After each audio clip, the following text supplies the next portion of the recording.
As we reflect on the direction of the Philippine economy, one question continues to echo louder than ever. What does our economy really have to offer the world? We are constantly reminded to be proud of our 112 million strong consumer base, a young, English-speaking, tech-savvy population with a growing middle class that powers domestic consumption. Yes, that sounds promising on paper. But when we step outside the headlines and truly look at our place in the global economic landscape, we must ask, is that enough? For decades, the Philippines has been seen as a consumer-driven market, not a production hub. Our GDP is buoyed not by what we produce here, but by the sweat and sacrifice of our overseas Filipino workers, our modern-day heroes who send home billions in remittances, keeping household economies afloat and stabilizing our foreign exchange reserves. And while that contribution is both noble and necessary, we must acknowledge a difficult truth. Beyond these workers and a handful of exportable agricultural products, the Philippines does not yet stand as a meaningful player in the global trade of innovation, manufacturing, or industry. We lack a solid industrial base.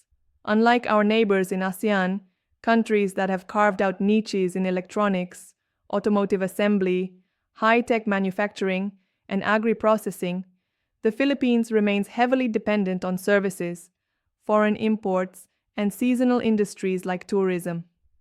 To make matters worse, our economic priorities often change every 6 years, shifting with every new administration. Like a driver with no fixed route, our national direction is often dictated more by politics than by long-term vision. This inconsistency weakens our institutional credibility.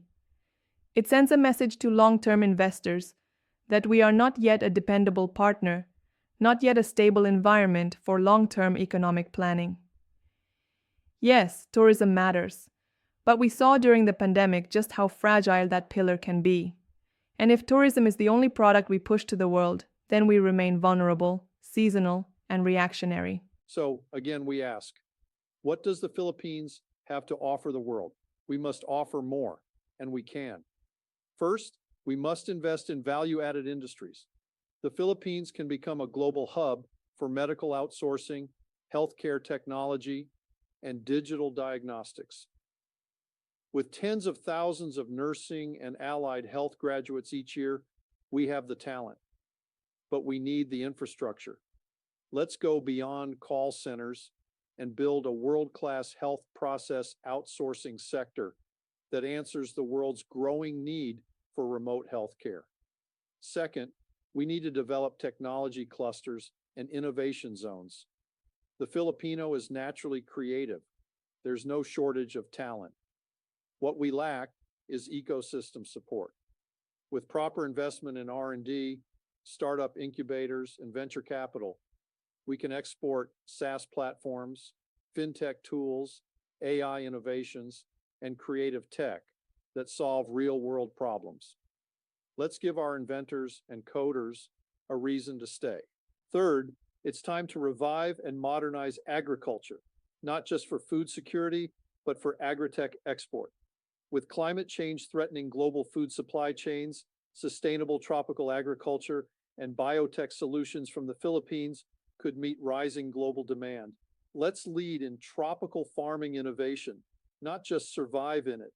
Fourth, we need a national industrial policy that supports local manufacturing, not just commerce. We need to make things again.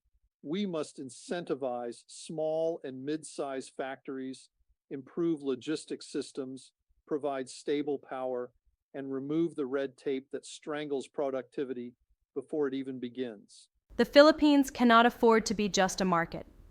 We must become a maker, a contributor, a producer. As a salesman, I ask, what product are we actually selling to the world? Because if we can't answer that, then we're not running a business. We're simply surviving. And survival is not a growth strategy. It's time we define and build our national economic identity.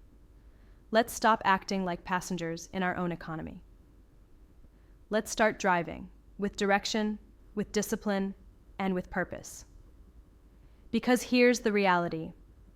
If we don't decide what the Philippines has to offer, someone else will decide it for us. Let us shift from short-term giveaways to long-term solutions. Let us stop measuring leadership by how much is given away and start measuring it by what we build that lasts. Let's create a Philippines that's not just consuming, but contributing. A Philippines that doesn't just compete, but leads. A Philippines that finally answers the world's question, what do we have to offer? Everything, if we choose to rise.